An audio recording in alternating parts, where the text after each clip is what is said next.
Hola, volvemos a Luisa Picarreta, mujer en proceso de beatificación. En 1979 Juan Pablo II habló de ella positivamente en la Carta Apostólica titulada La dignidad de la mujer. En ella puso como ejemplo máximo, y no podía ser de otra manera, a nuestra Madre del Cielo. Por otro lado, en época de Benedicto XVI, fue reanudada su causa de beatificación porque no se encontraron errores doctrinales. Paradójicamente, bajo papado de Francisco comenzaron algunas dudas anteriores que ya estaban superadas y ahora recientemente se ha reanudado el proceso de beatificación.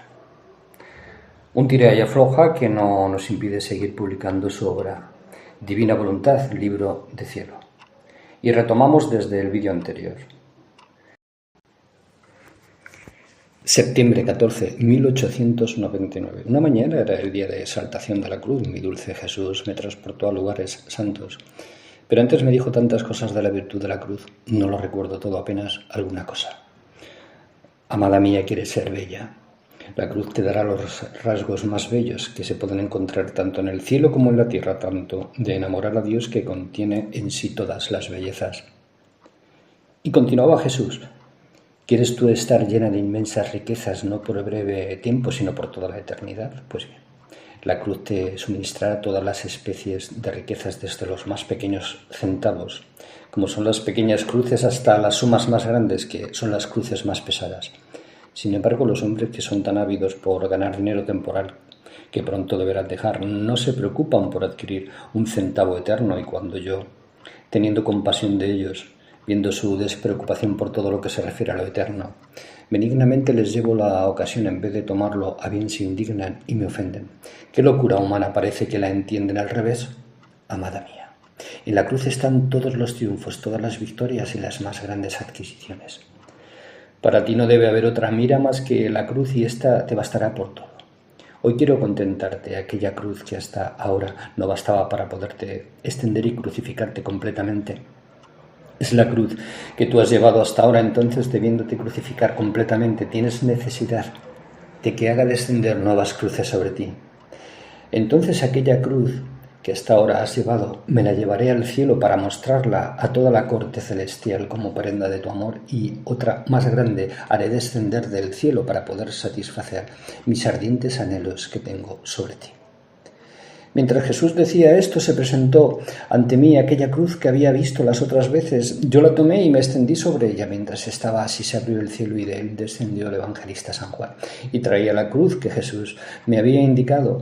La Reina Madre y muchos ángeles, cuando llegaron junto a mí, me quitaron de sobre aquella cruz y me pusieron sobre la que me habían traído, mucho más grande. Un ángel tomó aquella cruz de antes y se la llevó al cielo. Después de esto, Jesús, con sus propias manos, comenzó a clavarme sobre aquella cruz. La mamá reina me asistía, los ángeles y San Juan proporcionaban los clavos. Mi dulce Jesús mostraba tal contento y alegría al crucificarme, que solo por darle ese contento Jesús no solo habría sufrido la cruz, sino otras penas aún. Me parecía que el cielo hacía nueva fiesta por mí al ver el contento de Jesús. Muchas almas del purgatorio fueron liberadas emprendiendo el vuelo hacia el cielo, y algunos pecadores fueron convertidos porque mi divino esposo a todos hizo partícipes del bien de mis sufrimientos. ¿Quién puede decir además los dolores intensos que sufrí al estar bien extendida sobre la cruz y ser traspasadas las manos y los pies con los clavos? Pero especialmente en los pies. Era tanta la atrocidad de las penas que no pueden describirse. Cuando terminaron de crucificarme y yo me sentía nadar en el mar de las penas y de los dolores, la mamá reina dijo a Jesús: Hijo mío, hoy es día de gracia, quiero que le participes todas tus penas. No queda más que le traspases el corazón con la lanza y le renueves la corona de espinas. Entonces Jesús tomó la lanza y me traspasó el corazón. De lado a lado los ángeles tomaron una corona de espinas muy tupida, se la dieron en la mano a la Santísima Virgen y ella misma me la clavó en la cabeza. Qué memorable día fue para mí, de dolores, sí, pero también de contentos, de penas indecibles, pero también de alegrías. Basta decir que era tanta la fuerza de los dolores que Jesús todo ese día no se movió de mi lado para sostener mi naturaleza que desfallecía por la intensidad de las penas.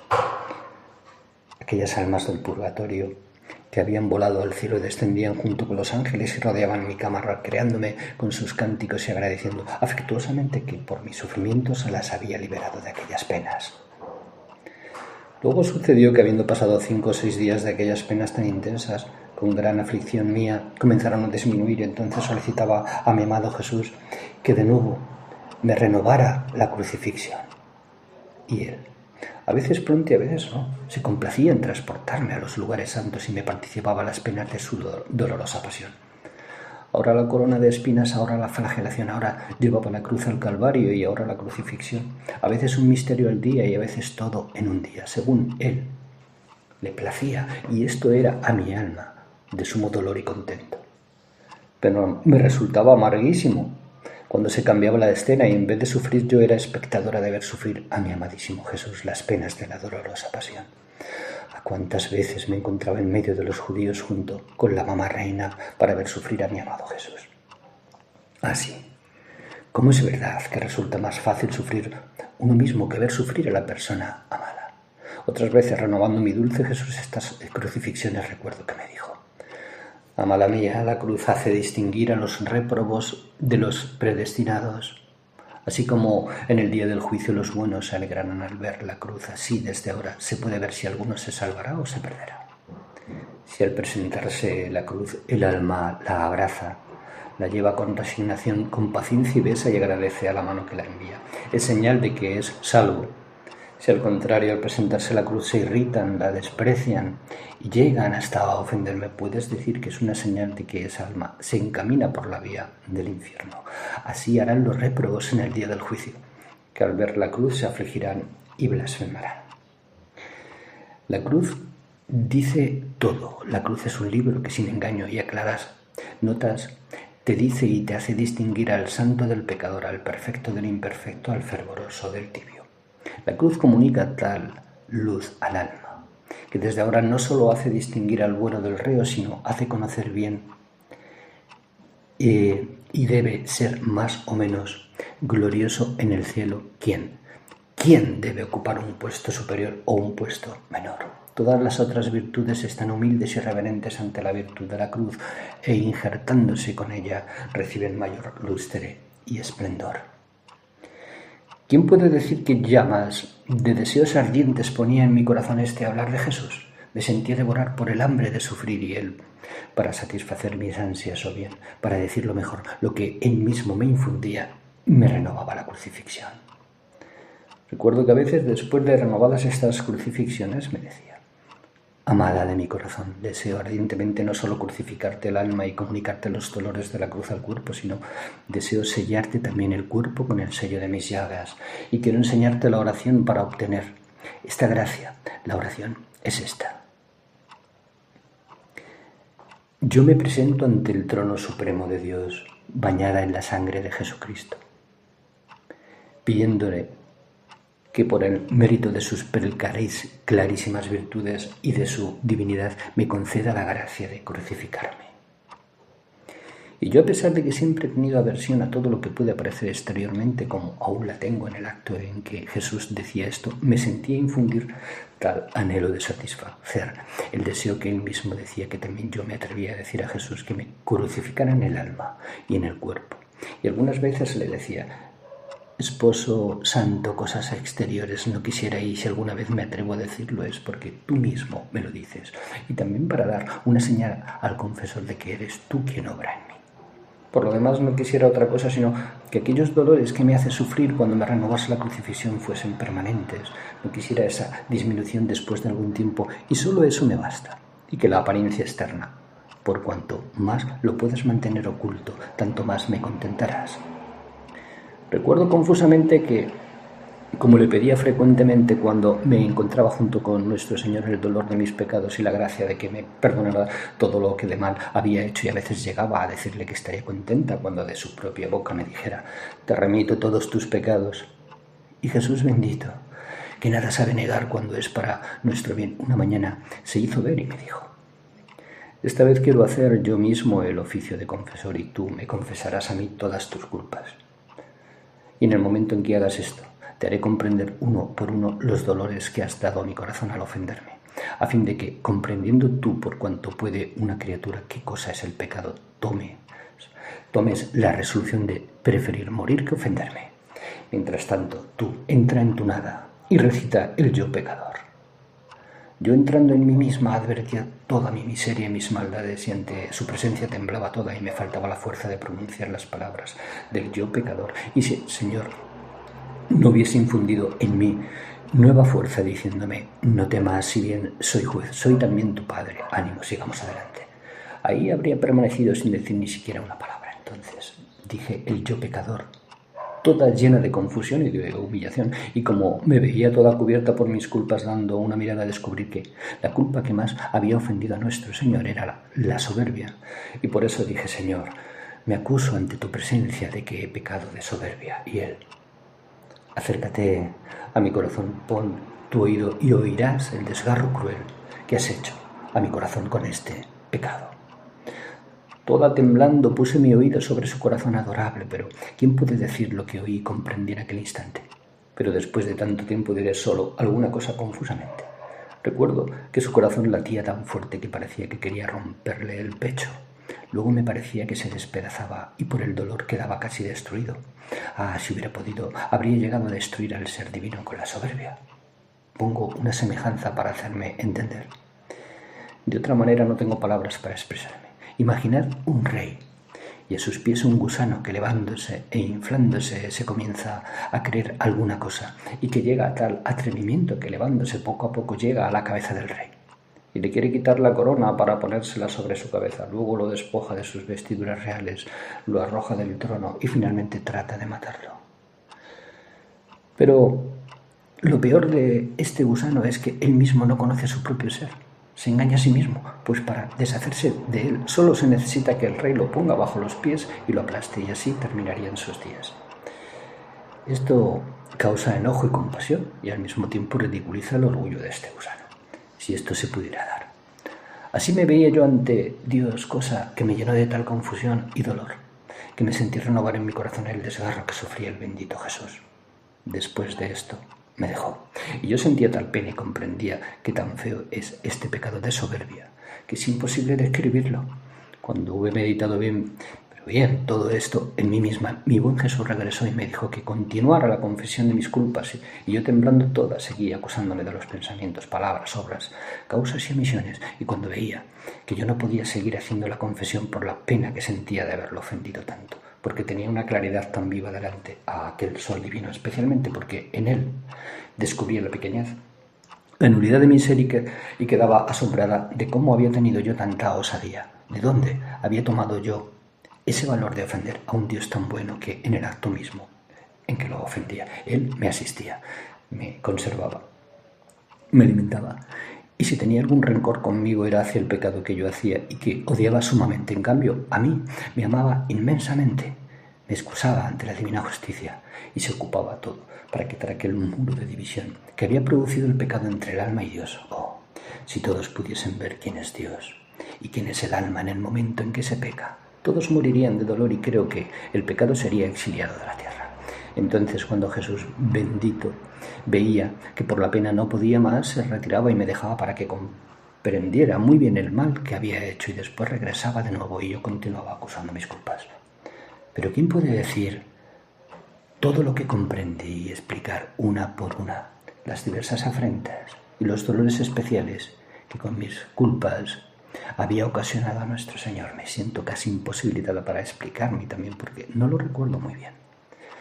Cuando terminé mi acusación, que duró cerca de 7 horas, el amable Jesús tomó el aspecto de Padre amorosísimo y como yo me encontraba agotada de fuerzas por el dolor, y mucho más porque veía que no era un dolor suficiente para dolerme como convenía a mis culpas, Él para animarme me dijo: quiero suplir yo por ti y aplico a tu alma el mérito del dolor que tuve en el huerto de Getsemaní.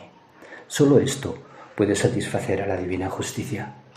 Después de que aplicó a mi alma su dolor, entonces me pareció estar dispuesta para recibir la absolución, toda humillada y confundida como estaba y postrada a los pies del buen Padre Jesús. Con los rayos que enviaba a mi mente trataba de excitarme mayormente al dolor, diciendo, si bien no recuerdo todo, grande Sumo ha sido el mal que he hecho hacia ti. Estas potencias mías y estos sentidos del cuerpo debían haber sido tantas lenguas para alabarte.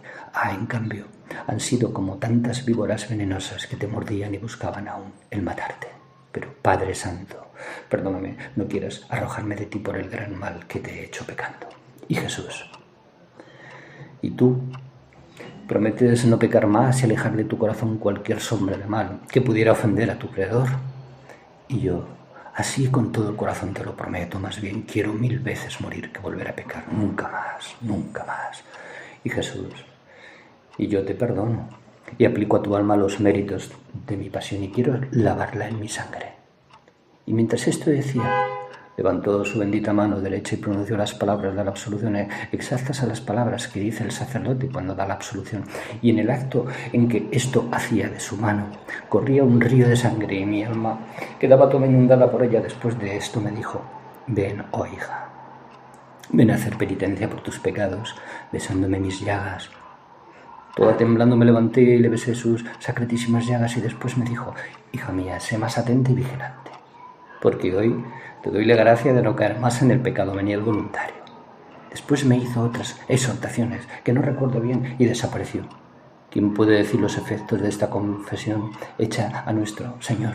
Me sentía toda empapada en la gracia y me quedó tan grabada que no puedo olvidarla y cada vez que me acuerdo siento correr un escalofrío en los huesos y a la vez siento horror al pensar cuál es mi correspondencia a tantas gracias que el Señor me ha hecho. Otras veces el Señor se ha dignado darme Él mismo la absolución, a veces tomando el aspecto de sacerdote, y yo me confesaba como si fuese sacerdote, si bien sentía diversos efectos, y después determinada se hacía conocer que era Jesús, y a veces abiertamente venía haciéndose conocer que era Jesús. También algunas veces tomaba el aspecto de confesor, tanto que yo creía que hablaba con el confesor, y le decía todos mis temores, mis dudas, pero por el modo de responderme, por la suavidad de la voz entrelazada, ahora como la voz del confesor y ahora como la de Jesús, por su trato amable y por los efectos internos, descubría yo quién era. Si yo quisiera decir todo acerca de estas cosas me extendería demasiado, por eso termino y pongo punto.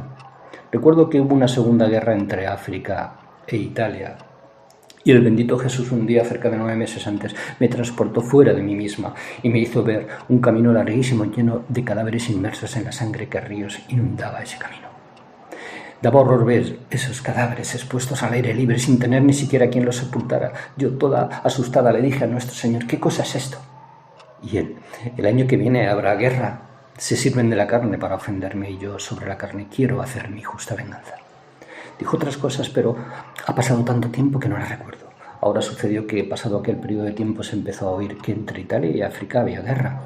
Yo le rogaba al buen Jesús que librara a muchas víctimas y que tuviera piedad de tantas almas que iban al infierno. Una mañana, según lo acostumbrado, me transportó fuera de mí misma y veía que casi todas las gentes estaban convencidas de que debía vencer Italia. Me pareció encontrarme en Roma y veía a los diputados que tenían consejo entre ellos acerca del modo como debían conducir la guerra para estar seguros de hacer vencer a Italia. Estaban tan inflados de ellos mismos que daban piedad, pero lo que más me impresionó fue el ver que estos tales casi todos eran sectarios, almas vendidas al demonio. ¡Qué tristes tiempos! Parecía que propiamente reinaba el reino satánico y su confianza, en vez de ponerla en Dios, la ponían en el demonio. Ahora, mientras estaban deliberando, mi bendito Jesús me dijo: vayamos a oír qué dicen. Entonces me pareció entrar en su círculo junto con Jesús. Jesús se paseaba en medio de ellos y derramaba lágrimas sobre su miserable estado. Cuando terminaron de deliberar sobre el modo de cómo debían hacer, vanagloriándose de estar seguros de la victoria, Jesús se dirigió a ellos y les dijo, amenazándolos: confiáis en vosotros mismos y por eso os humillaré. Esta vez perderá Italia.